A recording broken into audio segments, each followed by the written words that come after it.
The blast hurled Staff Sergeant Mara Cole off her feet, slamming her into the mud brick wall of the Afghan compound. For a heartbeat, everything went silent except for the sharp ringing in her ears. Through the haze of dust and smoke, she spotted Commander Ryan "Falcon" Mercer struggling to get up, blood streaming down his thigh as he fired short, controlled bursts from his M4 at Taliban fighters flooding through a gap in the wall. "Medic!" someone screamed, and Mara suddenly realized they were calling for her. She forced herself upright, her aid pack somehow still strapped to her back, and took in the chaos. Half the squad was down, an ambush, perfectly executed in a lonely valley in Kunar province, and the enemy was closing fast. Commander Mercer was shouting orders, trying to rally a defense, but the spreading pool of blood under his leg told her he had only minutes before he bled out. What unfolded over the next 47 minutes would go down as one of the most honored moments in modern combat history, earning Mara Cole the Medal of Honor and forever reshaping how the military saw combat medics. But right then, covered in grit and blood, she only knew one thing. Her commander was dying, her squad was trapped, and she was the only one left who could save them. 6 hours earlier, it had all seemed routine. Charlie Company, 2nd Battalion, was assigned to clear a suspected Taliban weapons cache deep in the Korangal Valley, a stretch of mountains soldiers grimly called the Valley of Death. Staff Sergeant Cole had spent 6 years as a medic, with 3 tours in Iraq and 2 in Afghanistan. At 28, she'd seen more trauma than most ER doctors would see in their entire careers. Intel predicted minimal resistance, maybe a handful of fighters guarding the stash. Commander Mercer took a reinforced team of 12, including Mara, expecting a quick in-and-out operation. They'd set out at 0400, using the dark to slip through the valley's brutal terrain unseen. Mara had always respected Mercer.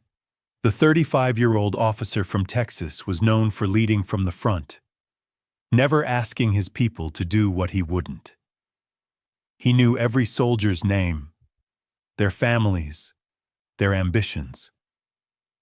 He'd written college recommendations, guided others through divorces and loss. To them, he was more than a leader. He was their anchor.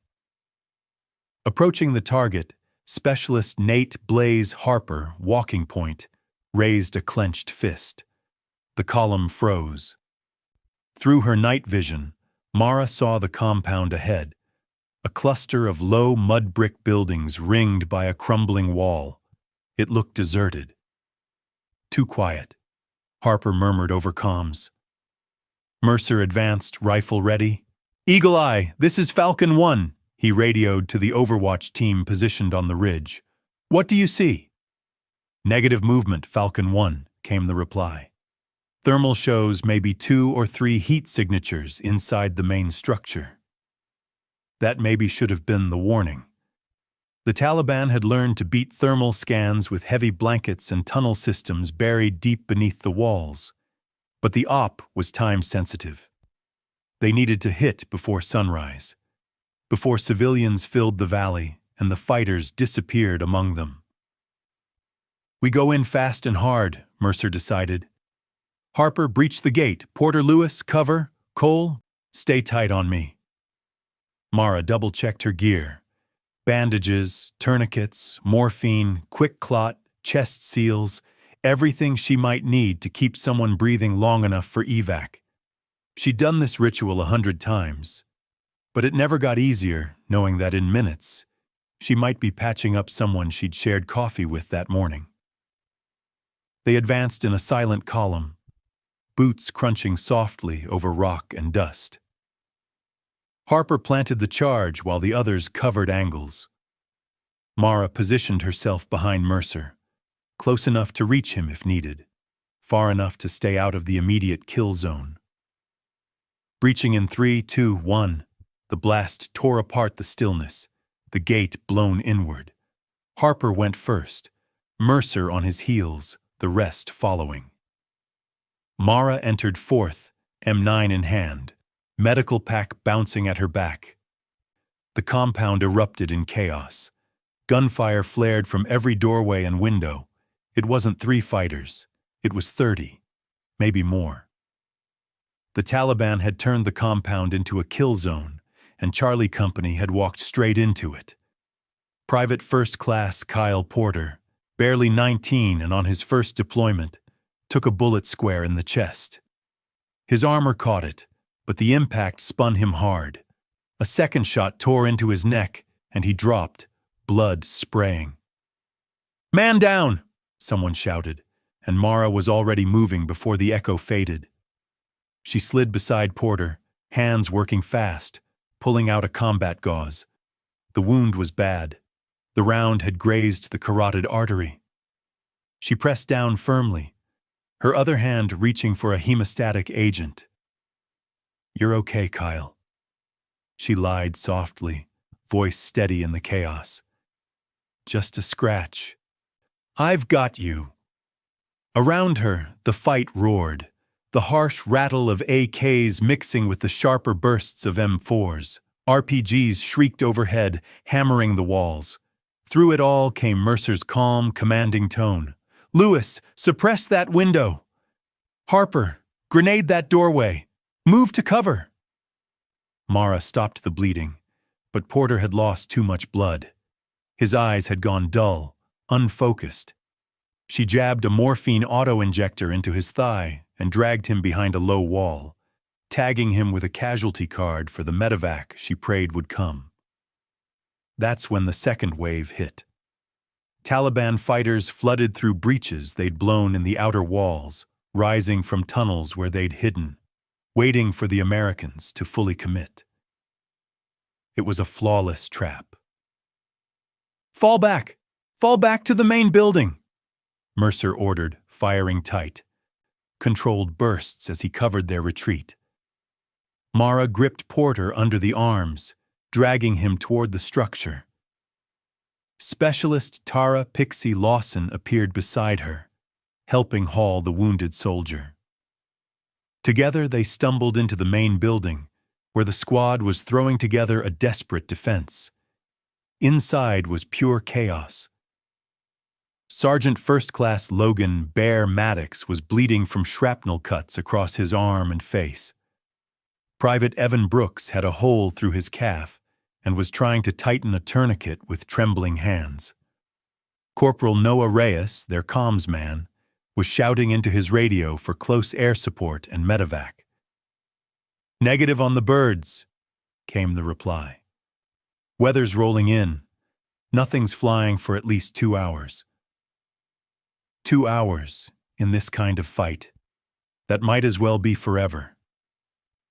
Mara moved from man to man, assessing wounds, wrapping tourniquets, pushing morphine.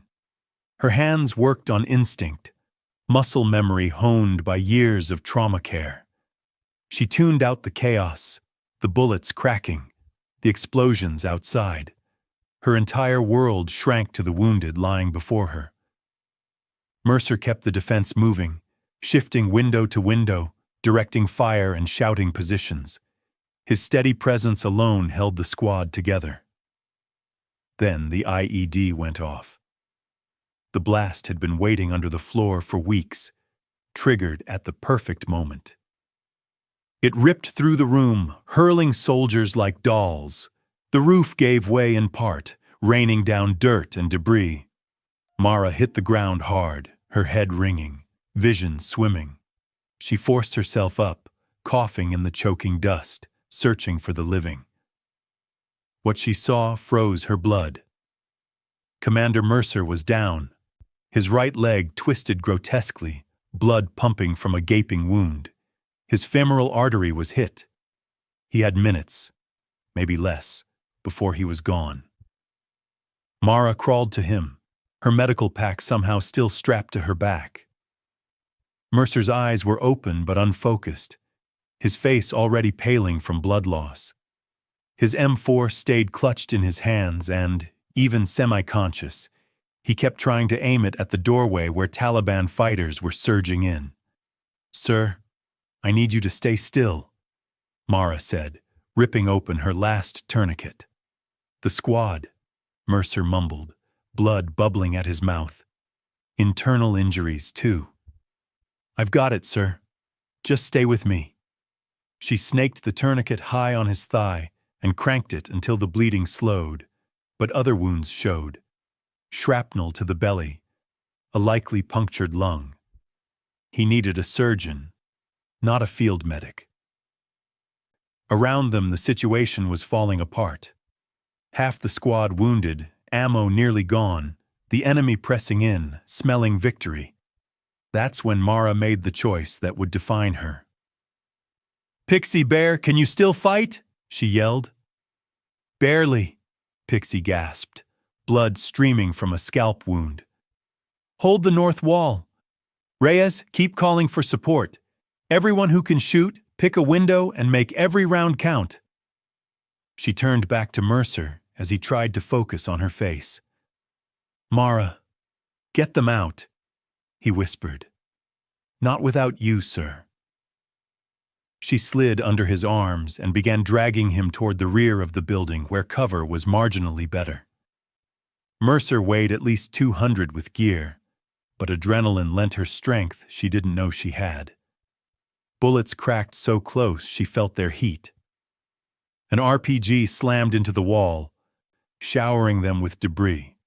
Mercer, even half out, kept his M4 up, firing short bursts at any Taliban who showed. Training was baked in. Even dying, he was still fighting.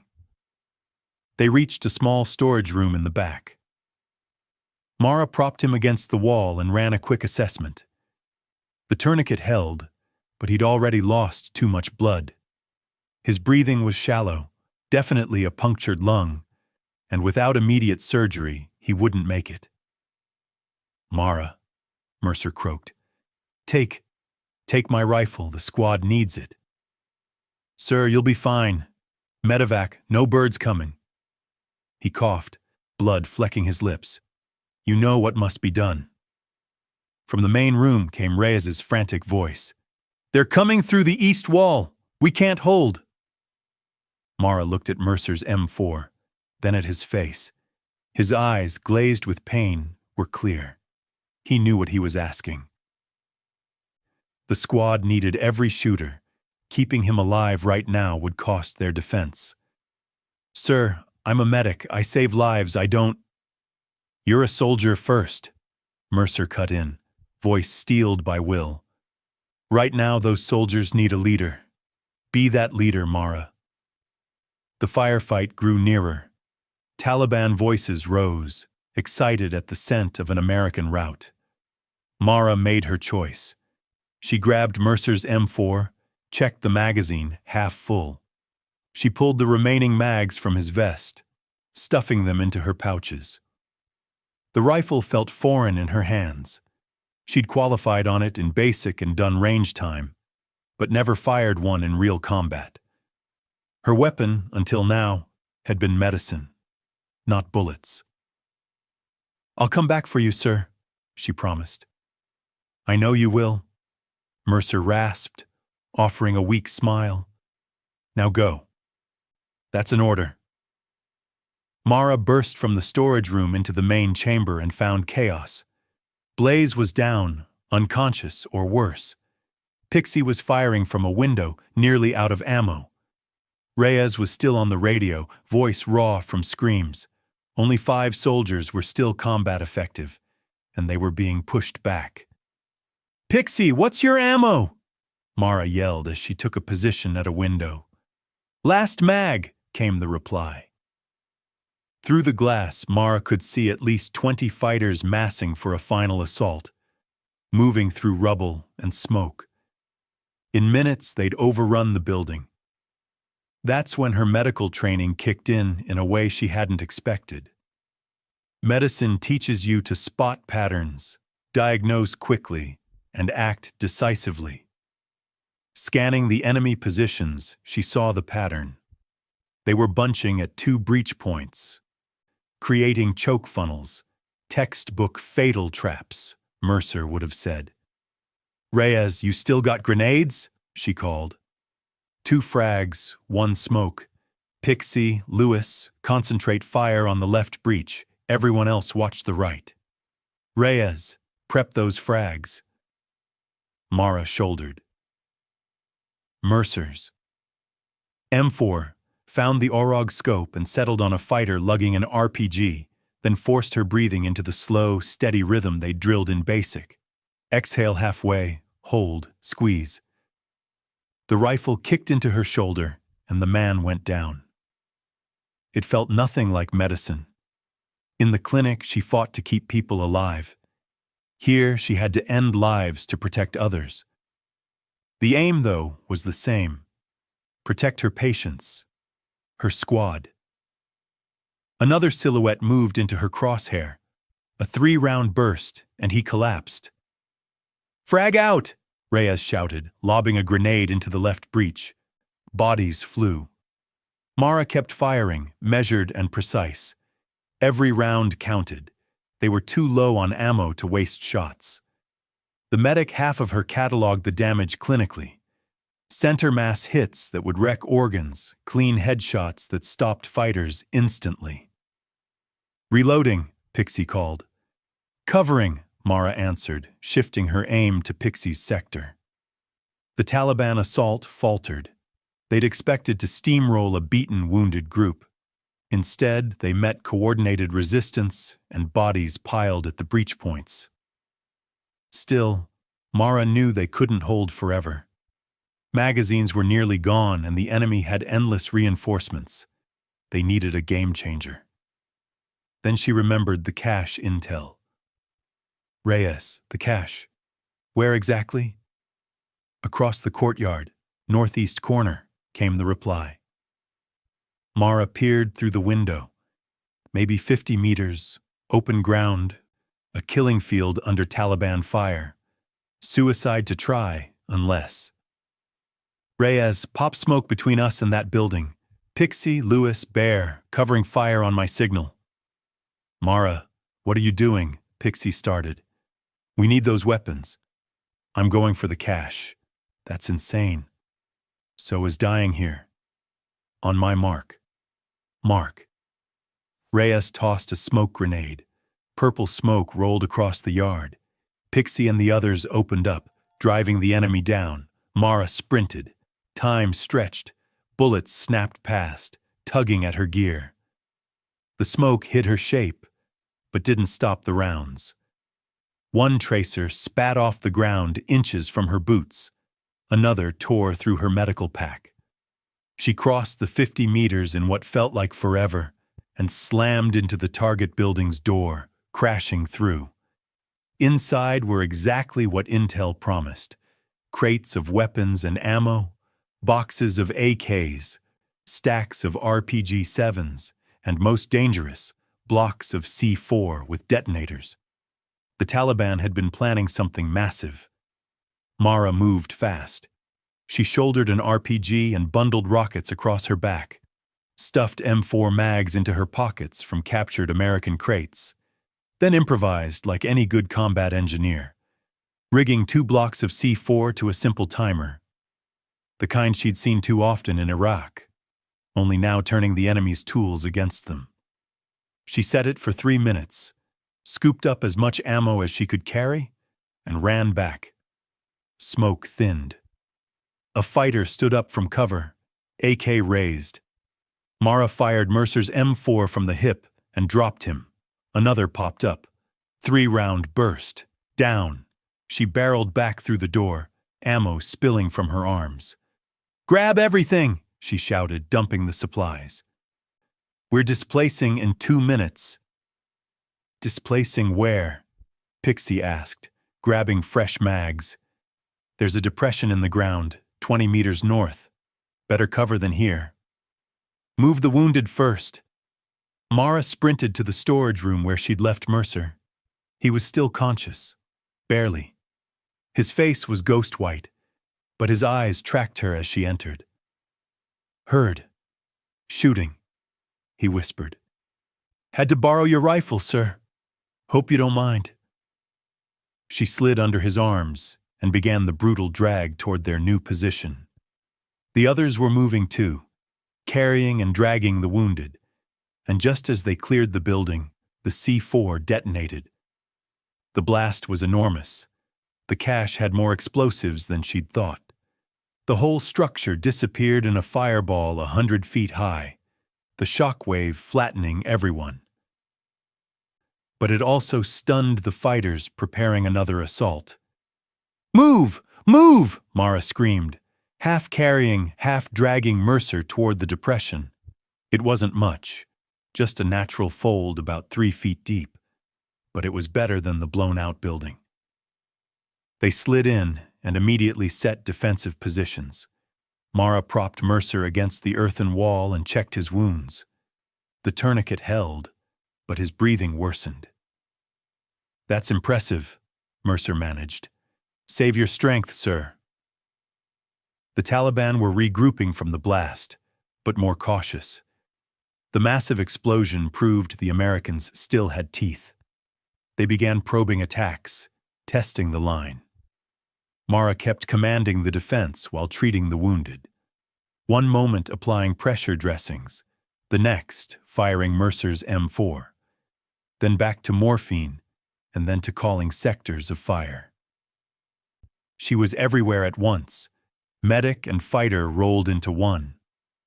"Mara, I've got comms with a predator," Reyes called out suddenly. The drone could give them eyes on enemy positions. The drone operator crackled. "Charlie Company, this is Eagle Eye. We count approximately 40 enemy fighters converging on your position. Recommend immediate extraction." "Negative on extraction," Mara replied, having assumed tactical command with Mercer down.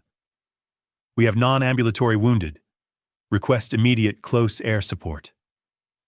Nearest fast movers are 30 minutes out. Can you hold?" 30 minutes with 40 fighters closing and ammo low. Mara swallowed. "We'll hold," she said, louder than she felt. She scanned the squad. 5 soldiers still combat effective, 6 wounded, including Mercer.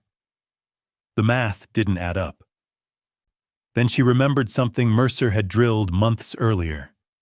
When the math doesn't work, change the equation. "Reyes, that predator. Armed?" "Negative, surveillance only." "What about artillery? Any fire bases in range?"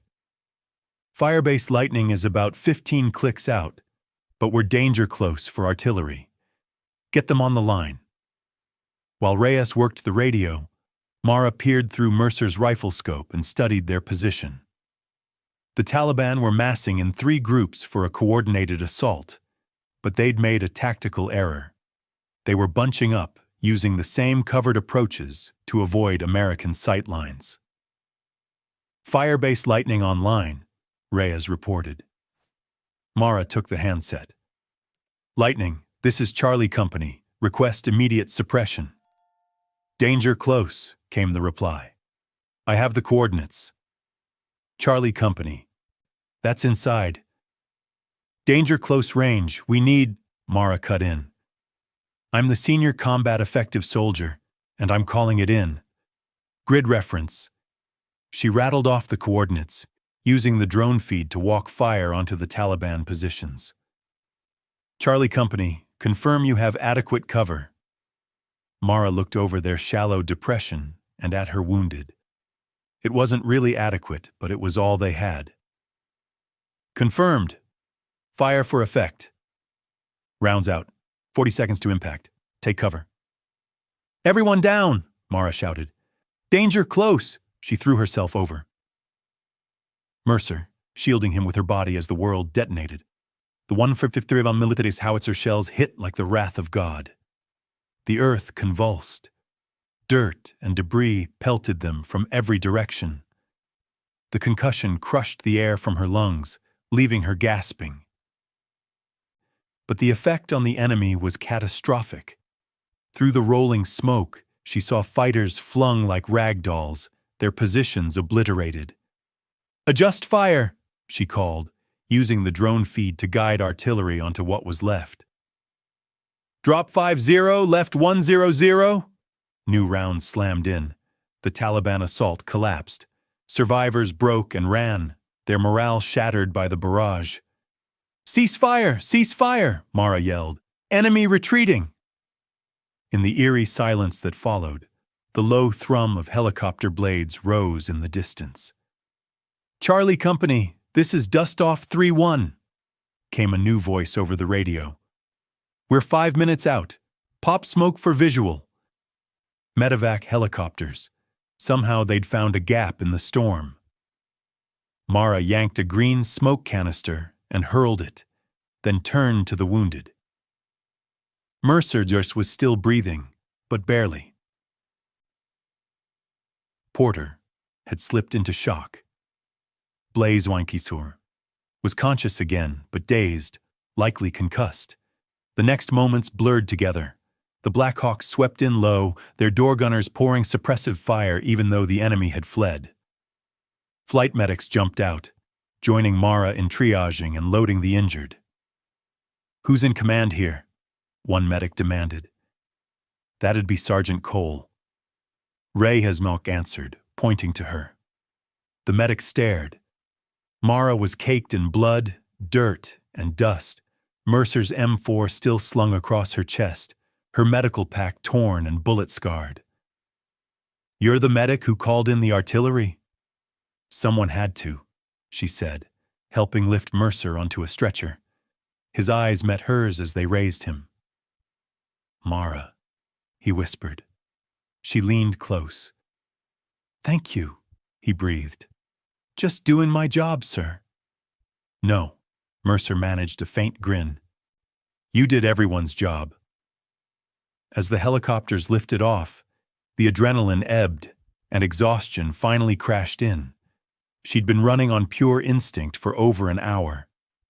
Now, with the fight done and the wounded airborne, she felt her body start to give out. Pixie called, handing her a canteen. That was... I don't even have words. Mara drank deeply, then looked around. The compound was gone. Only rubble and fire remained. Bodies, mostly Taliban, lay scattered. Smoke coiled into the sky like a storm. I'm a medic, she said quietly. I'm supposed to save lives. You did, Pixie replied. All of ours. Reinforcements rolled in 20 minutes later. A full platoon from Firebase Lightning arrived ready for a battle that had already ended. Their lieutenant, a young West Pointer who'd probably never seen combat like this, surveyed the devastation with wide eyes. Who was the on-scene commander? He asked. Sergeant Cole. Ray Hasmelk replied, pointing toward Mara. She took over when Commander Mercer went down. The lieutenant looked at her in disbelief. A medic did all this? A soldier did this. Pixie Bombed, corrected, who just happens to also be a medic. The after-action report would take hours to finish, and the intelligence recovered from the destroyed weapons cache would prove priceless. But more than that, the story of what happened in that valley spread across the ranks like wildfire. A combat medic had taken command when her leader fell, coordinated a defense against impossible odds, assaulted an enemy position alone to resupply her unit, called in danger, close artillery to save her team, and still treated the wounded through it all. 3 months later, Mara stood in the East Room of the White House, dress uniform immaculate, new Master Sergeant stripes still feeling strange on her shoulders. Commander Mercer was there too, walking with a cane, but walking. Porter had survived, though medically discharged, and Cherblaisma was back on active duty. The president read the citation for conspicuous gallantry and intrepidity at the risk of life above and beyond the call of duty. As the Medal of Honor hung around her neck, Mara thought of that moment when she'd picked up Mercer's rifle. She'd crossed a line that day, from healer to warrior and back again. Some would claim she'd broken her oath as a medic, but she knew the truth. She'd done whatever it took to save lives, whether that meant a tourniquet or artillery fire. After the ceremony, Mercer approached her, moving slowly but steady, therapy finally paying off.